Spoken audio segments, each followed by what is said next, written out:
Nagsimula ang kwento sa isang malungkot na sandali sa bahay ni Liang. Siya ay namaalam sa kanyang asawa, na namatay habang nagtatrabaho bilang isang pulis. Tahimik ang bahay at puno ng kalungkutan. Biglang dumating ang pinuno ng Green Dragon Gang, nagmamalaki at nambabastos. Sinabi niya kay Liang na gusto niyang maging stepfather ng sanggol na dinadala niya, kahit na siya ang dahilan kung bakit namatay ang kanyang asawa. Galit na galit si Liang at sinipa siya ng napakalakas kaya namatay ang leader ng gang. Mahusay pala talaga si Liang sa kung fu at magaling din siya magmasahe. Dahil dito, siya ay ipinadala sa bilangguan. Sa kulungan ng mga kababaihan, mayroong isang pinuno ng gang na nagngangalang Hong. Inaapi niya ang iba pang mga bilanggo gamit ang maliliit na bagay tulad ng toilet paper.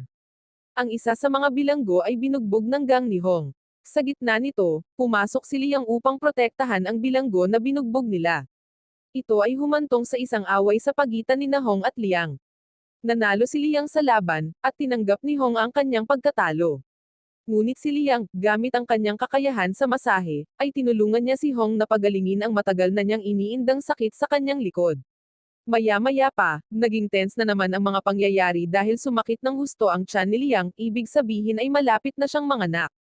Si Hong, na nakaramdam ng pasasalamat sa tulong ni Liang, ay nagmamadaling dinala siya sa silid medikal ng bilangguan. Sa mahirap na pagkakataong ito, ipinanganak ni Liang ang isang sanggol na lalaki. Pinagsasama-sama ng kaganapang ito ang lahat, ginagawang mga kaibigan ang mga kaaway para sa maikling sandali ng kabaitan at sangkatauhan sa loob ng mga pader ng bilangguan. Makalipas ang 30 taon, sa isang magarbong villa, si Gui, isang bihasang masahista, ay nagmasahe sa isang boss ng gangster na nagngangalang Chang. Natutunan ni Gui ang maraming mga diskarte sa masahe at sinusubukan niyang tulungan si Chang na mag-relax, ngunit biglang sinalakay ng kaaway si Chang at ang kanyang mga tauhan. Di nagtagal pagkatapos, mabilis na sinubukan ni Gui na umalis, ngunit nahuli siya sa gitna ng labanan. Nang walang pagpipilian, kailangang ipagtanggol ni Gui ang kanyang sarili. Gamit ang kanyang kahangahangang kasanayan sa martial arts, tinalo ni Gui ang lahat ng umaatake, na nagpapakita na hindi lang siya isang simpleng masahista. Pagkatapos ng laban, humanga si Chang at inanyayahan si Gui na bisitahin ang kanyang tahanan kinabukasan bilang pasasalamat. Kinabukasan, pumunta si Gui sa bahay ni Chang at nakitang puno ito ng mga taong magkasamang kumakain. Mainit at masaya ang kapaligiran, at pakiramdam ni Gui ay iginagalang at pinahahalagahan siya ng lahat ng naroon. Espesyal ang sandaling ito para sa kanya dahil ipinapakita nito na kinikilala siya sa kanyang mga kakayahan. Sa kalagitnaan ng pagdiriwang, kinausap ni Chang si Gui at binigyan siya ng bagong gawain. Ang gawaing ito ay tanda ng tiwala ni Chang sa mga kakayahan at katapatan ni Gui. Hindi lang ito isang hamon kundi isang pagkakataon din para kay Gui na umakyat at gampanan ang isang mas mahalagang papel sa grupo ni Chang. Nang gabing iyon, pumunta si Gui at ang ilan sa kanyang mga tauhan sa isang madilim na eskinita para tapusin ang misyon na ibinigay sa kanya ni Chang. Pagdating nila, nakaharap nila ang mga matitigas na gangster.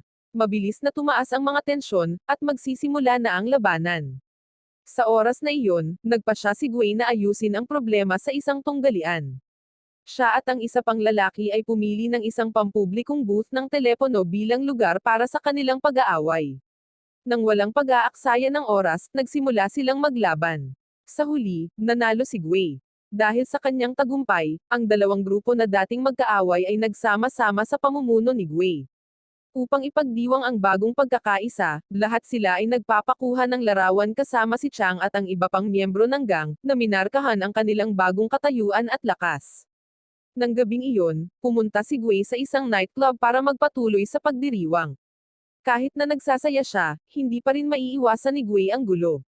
Minsan, kailangan niyang labanan ang mga taong sumusubok na magdulot ng mga kaguluhan. Ngunit sa kalagitnaan ng party, may lumapit kay Gui at nagtapon ng kemikal sa kanyang mga mata. Kinabukasan, nagising si Gui sa isang ospital, at sinabi sa kanya ng kanyang kaibigan na si Bin na sinabi ng doktor na si Gui ay mabubulag magpakailanman. Nang marinig ito, nakaramdam si Gui ng kawalan ngunit alam niyang wala siyang magagawa. Makalipas ang isang buwan, dumalo si Gui sa isang pagpupulong sa bahay ni Chang. Sa panahon ng pagpupulong, narinig ni Gui ang nakakagulat na balita na ang taong pumatay sa boss ng Green Dragon Gang ay nakalabas na sa bilangguan. Ang balitang ito ay nakagambala sa kapayapaan na sinimulan ni Gui. Napag-alaman din na si Chang ay talagang biological na anak ng Green Dragon Boss na pinatay. Samantala, kalalabas lang ni Liang sa kulungan. Pinuntahan niya si Hong, na ngayon ay naging isang propesyonal na masahista matapos matuto kay Liang sa panahon ng kanilang pagkakakulong. Sinabi ni Hong kay Liang na nakakuha na siya ng impormasyon tungkol sa kanyang anak na si Shaolin. Nalaman ni Liang na ang kanyang anak ay inilagay sa isang orphanage. Napansin din ng isang doktor sa orphanage na may kakaibang sakit si Shaolin sa mata. Naalala ito ni Liang at naisip na may katuturan ito dahil ipinanganak ang kanyang anak sa bilangguan kung saan walang gaanong sikat ng araw. Di nagtagal, naaalala ni Liang noong sinubukan ng mga pulis na dalhin si Shaolin sa orphanage. Si Liang ay lumaban ng husto upang mapanatili siya ngunit, sa huli, siya ay natalo. Pagkatapos ay ibinahagi ni Hong ang higit patungkol sa buhay ni Shaolin sa orphanage. Sinabi niya kay Liang na ang batang lalaki ay madalas na binubuli ng ibang mga bata dahil wala itong ina at hindi nakatanggap ng tamang edukasyon. Gayunpaman, si Shaolin ay may kamanghamanghang talento sa pakikipaglaban. Ilang beses na siyang nagkaproblema sa paaralan dahil sa pagkakasangkot sa mga away. Nang marinig ito, labis na nakonsensya si Liang dahil hindi niya naaalagaan ang kanyang anak ng mabuti. Nakalulungkot kahit na sinubukan ni Hong na alamin kung nasaan na si Shaolin ngayon, ngunit wala pa siyang anumang balita tungkol sa kanya. Sinabi ng pulis na humahawak sa kaso kay Hong na maging matyaga at maghintay ng mga update. Kinagabihan, habang isinara ni Hong ang kanyang massage clinic, bigla siyang inatake ng isang grupo ng mga tao sa labas ng clinic.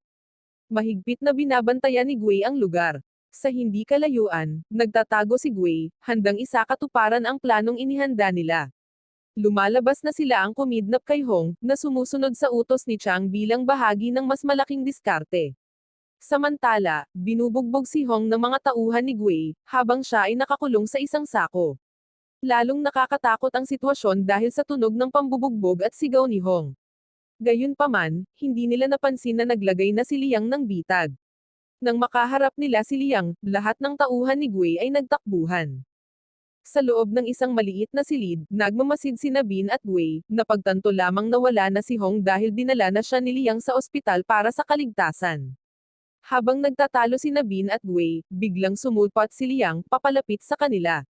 Nakita niya ang isa sa mga tauhan ni Gui na nagtatago sa malapit. Walang pag-aalinlangan, hiniling ni Liang na sabihin sa kanya kung sino ang nag-utos ng pagkidnap. Samantala, isang gangster na nagngangalang Mafho, na nakatakas matapos bugbugin ni Liang, ang pumunta sa kanyang boss upang iulat ang nangyari. Sinabi niya sa boss na si Liang ay napakalakas at muntik na siyang mapatay. Kinabukasan, pumunta sina Gui at Bin sa himpilan ng pulisya upang suriin ang mga record ng isang bata na nagngangalang Shaolin. Plano nilang magkaila at mapalapit kay Liang para tuluyan na nila siyang mapatay. Nagbalat kayo si Bin bilang isang pulis, at sinimulan nila ang kanilang misyon. Pagdating nila sa bahay ni Liang, sinabi ni Bin sa kanya na natagpuan na nila si Shaolin ngunit may mga problema sa kanyang paningin, kaya hindi siya makakita. Tuwang-tuwa si Liang, na matagal nang naghihintay sa sandaling ito. Mainit niyang tinanggap si Gui, na nagpapanggap na anak niyang matagal nang nawala. Di nagtagal, inanyayahan siya ni Liang na bisitahin ang puntod ng kanyang asawa, umaasang maramdaman niya ang koneksyon sa kanyang yumaong ama. Inalok din niya si Gui ng pagkain at iminungkahi na magkasama silang pumunta sa kalapit na palengke, na gustong makasama ang kanyang anak na hindi niya nakita o inaalagaan sa loob ng 30 taon. Samantala, si Gui, na dumating na may balak na patayin si Liang, ay natagpuan ang kanyang sarili na itinago ang kutsilyo na kanyang dinala. Sa unang pagkakataon, naramdaman niya ang pagmamahal na hindi pa niya naranasan. Pagkatapos ng lahat, si Gui mismo ay lumaki bilang isang ulila. Nang gabing iyon, walang tigil sa pagsasalita si Liang. Sinabi pa niya kay Gui na ang kanyang tunay na pangalan ay Shaolin, hindi Gui, ngunit pinilit siya ni Gui na tawagin na lang siya sa nakasanayan niyang pangalan. Noong una, naawa si Gui kay Liang, ngunit nagsimula siyang mainis nang hilingin ni Liang na matulog sa tabi niya na parang bata. Kinabukasan, naghanda si Gui at nagbihis. Hindi nagtagal, hiniling ni Liang kay Gui na tumulong sa pagmamasahe sa isang customer. Itinuro sa kanya ni Liang ang isang bagong massage technique na hindi pa nasusubukan ni Gui, at tila nag-enjoy ang customer, lalo na ang acupuncture.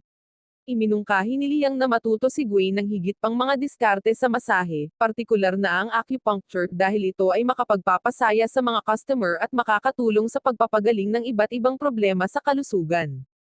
Naghanda pa siya ng mga braille letter para matulungan si Gui na matuto ng mas madali na gustong matiyak na nakadama siya ng suporta at pagmamahal. Ang mga pagsisikap ni Liang ay nagpakita ng kanyang malalim na pangangalaga para sa kanya, umaasa na siya ay makakadama ng kakayahan at konektado sa kabila ng pagiging bulag. Maya-maya, nagpapakulo si Liang ng tubig na may kasamang halamang gamot.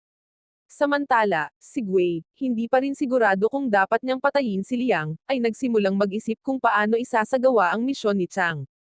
Tinawagan ni Gui si Chang para i-update siya, na nagsasabi na hindi pa rin naghihinali si Liang sa kanya, kahit na medyo kakaiba ang kanyang mga kilos.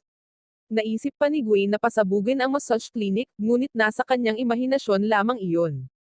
Hindi nagtagal, dumating si Bin at sinabi kay Gui na bibigyan siya ni Chang ng operasyon sa mata, ngunit kung matatapos lang ni Gui ang kanyang misyon at mapatay si Liang. Nang gabing iyon, sa wakas ay nakakuha si Gui ng lakas ng loob para salakayin si Liang. Kinaumagahan, umuwi si Hong na gumaling. Gayunpaman, ang bahay ay tahimik. Nang umakyat si Hong, laking gulat niya nang makita si Liang na may hawak na kutsilyo sa leeg ni Gui. Si Hong, na nag-aalala, ay mabilis na sinabihan si Liang na magpa-DNA test, na nagmumungkahi na maaaring hindi niya talaga anak si Gui at siya ay nagpapanggap lamang. Para makasigurado, tinanong ni Hong si Gui. Sa sandaling iyon, tama ang sagot ni Gui, dahil nagsaliksik na si Hong sa buhay ni Shaolin. Matapos marinig ang kanyang mga sagot, naniwala si Hong na si Gui ay tunay na si Shaolin. Pagkatapos ay ipinaliwanag ni Liang kay Hong na walang plano si Gui na saktan siya. Sa halip, nagsasanay siya ng mga pamamaraan ng masahe. Upang patunayan ito, hiniling ni Liang kay Gui na ipakita ang kanyang natutunan. Gayunpaman, sa halip na magpakita ng mga kasanayan sa pagmamasahe, lumala ang sitwasyon, at nauwi sila sa isang tunggalian. Pagkatapos ng laban, lumapit si Hong at maayos na ginupit ang buhok ni Gui. Si Hong, na minsan nang nag-aalaga kay Gui sa bilangguan, ay labis na nangungulila sa kanya dahil nakikita niya itong parang sariling pamangkin. Kasunod nito, opisyal na tinanggap si Gui bilang bahagi ng pamilya ni Liang at nagsimulang magtrabaho sa kanyang massage clinic. Isang araw, nagkasakit si Liang dahil sa lagnat at kinailangan niyang magpahinga. Nakita ito ni Gui bilang isang pagkakataon para lasunin siya. Naglagay siya ng lason sa tiyan ni Liang, ngunit nang ibigay niya ito kay Liang, laking gulat niya na walang nangyari sa kanya. Kasabay nito, ibinigay ni Liang kay Gui ang kanyang ipon at ang sertipiko ng bahay. Maluha-luha ang kanyang mga mata, ipinagtapat niya na hindi siya makakasama nito magpakailanman dahil siya ay na-diagnose ng Alzheimer's. Gusto niyang tiyakin na makukuha ni Gui ang lahat ng kailangan niya kapag may nangyari sa kanya. Sinabi niya sa kanya na wala siyang pakialam kung paano niya gagamitin ang pera o ang bahay. Nang marinig ito, nadama ni Gui ang labis na pagkakaantig at kabaitan, na naging dahilan upang lalo pang umiyak si Liang. Sa araw na iyon, nasa isang tindahan si Gui kasama si Bin nang mapansin niyang ang isa sa mga trabahador ay si Mafho, ang dati niyang kasama sa gang. Mabilis na lumapit si Gui kay Mafho at tinanong siya ng ilang mahahalagang tanong. Binalaan ni Mafho si Gui na si Chang ay nagpadala ng hitman para sa kanya at pinayuhan siyang manatiling alerto. Sa klinik ni Liang, dumating ang isang babaeng nagngangalang Lia para mag-apply ng trabaho bilang masahista na dalubhasa sa pagmamasahe sa ibabang bahagi ng katawan. Nakaramdam kaagad ng hinala si Gui at binalaan si Liang na huwag siyang kunin, ngunit hindi nakinig si Liang. Maya-maya, hiniling ni Lia na gumamit ng banyo. Pagkatapos ay nabunyag na si Lia ay talagang isang hitman na ipinadala ni Chang upang patayin si Liang. Walang pag-aalinlangan, inatake siya ni Gui. Sa labanan ni Liang, Gui, at Lia, lumitaw ang isa pang asasin na may dalang sandata na pinadala rin ni Chang, na lalong nagpatindi sa labanan. Gayunpaman, sa pagtutulungan ng magkakasama, nagawa ni Liang at Gui na talunin ang parehong mga asasin. Pagkatapos ng laban, mabilis silang nakatakas bago pa makabawi ang mga kalaban. Habang tumatakbo palayo, bumagsak si Gui sa kalye. Buti na lang at saktong dumating si Hong para tulungan si Liang na dalhin si Gui sa ospital. Nang magising si Gui, pinagalitan siya ni Hong dahil inilagay niya ang kanyang sarili at si Liang sa panganib ngunit pinatahimik siya ni Liang. Pagkatapos nito, tinanong ni Hong ang ospital tungkol sa mga resulta ng pagsusuri sa DNA. Kanina, si Hong ay palihim na kumuha ng sample ng buhok ni Gui upang makita kung siya ba talaga ang anak ni Liang. Ibinigay ng ospital ang resulta kay Liang. Nang mabasa niya ang mga iyon, nagulat siya. Nang lumapit si Hong, sinabi sa kanya ni Liang na si Gui ay tunay niyang anak. Kinagabihan, lumabas na ng ospital sina Liang at Gui ngunit naligaw sila dahil sa Alzheimer's ni Liang. Pareho silang natarante dahil mahirap para sa isang taong may memory loss na gabayan ang isang bulag. Patuloy na nagriring ang telepono ni Gui na may mga tawag mula kay Chang.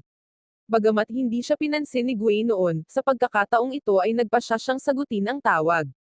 Sa lugar ni Chang, iniulat ni Lia na nabigo siya sa kanyang misyon dahil kay Gui.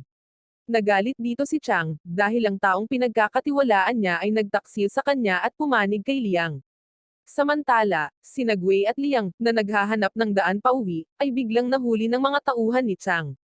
Plano ni Chang na ilibing silang dalawa ng buhay. Gayunpaman, sa pagtataka ng lahat, kahit na masama ang pakiramdam ni Liang, siya ay lumaban ng matindi.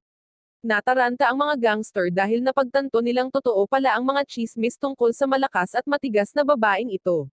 Nagalit sa ganting atake ni Liang, inutusan ni Chang si Gui na patayin siya upang patunayan ang kanyang katapatan. Gayunpaman, nag-alinlangan si Gui ngunit pakiramdam niya ay wala siyang ibang pagpipilian.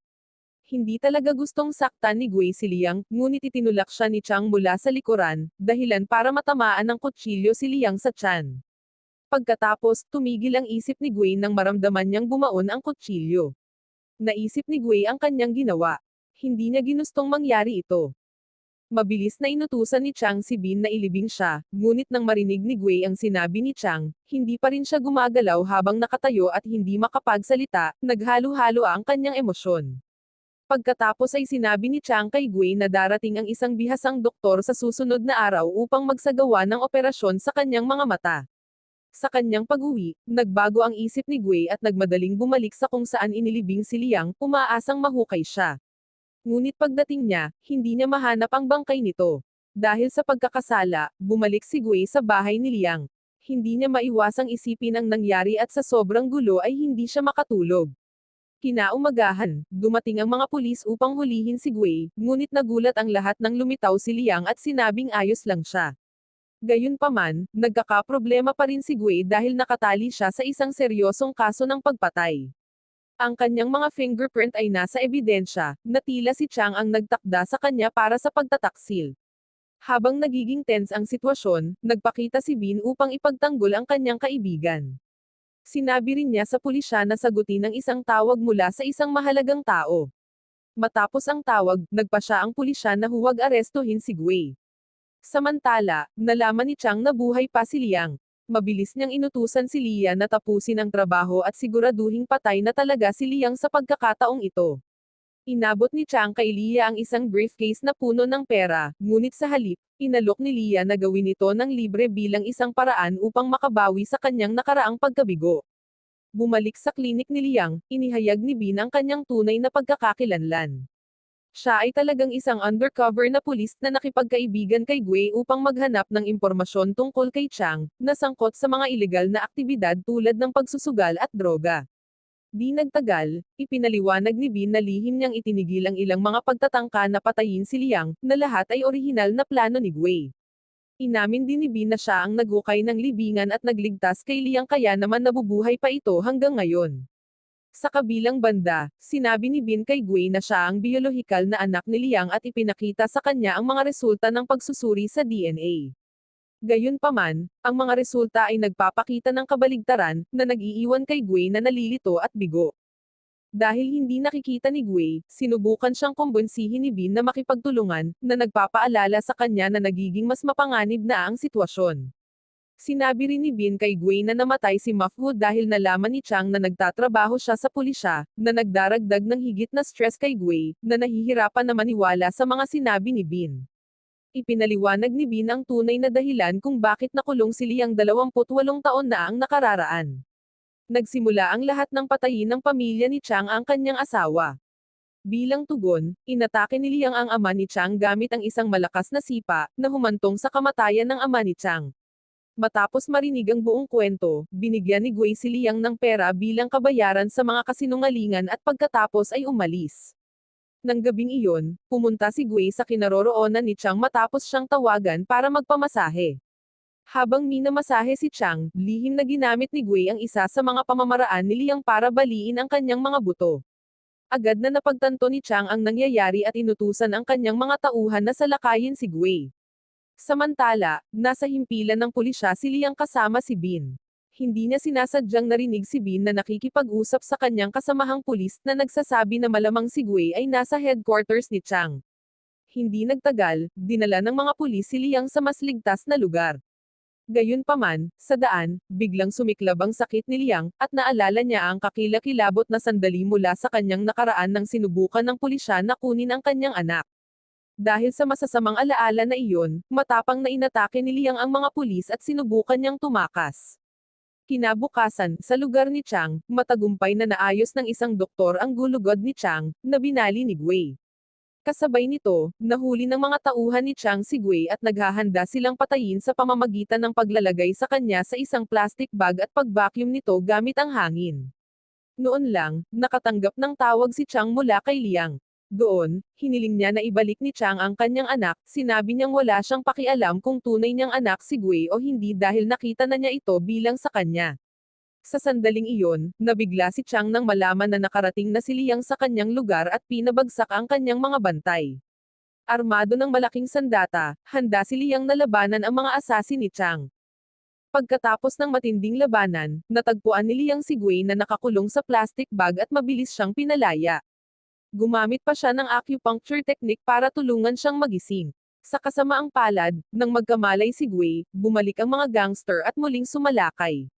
Sa kalagitnaan ng laban, tinamaan si Liang ng chemical spray na pansamantalang nagpabulag sa kanya.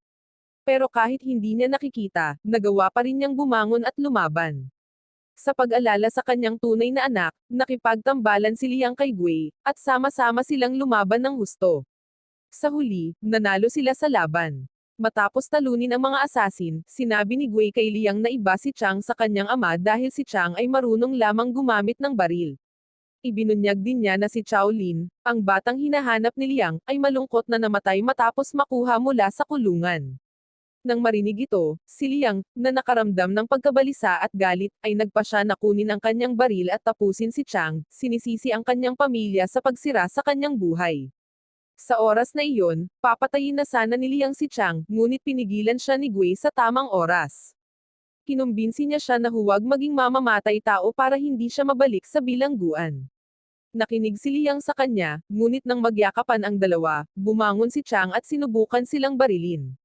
Sa kabutihang palad, dumating si Bin kasama ang mga pulis na sumugod at inaresto ang lahat ng naruroon.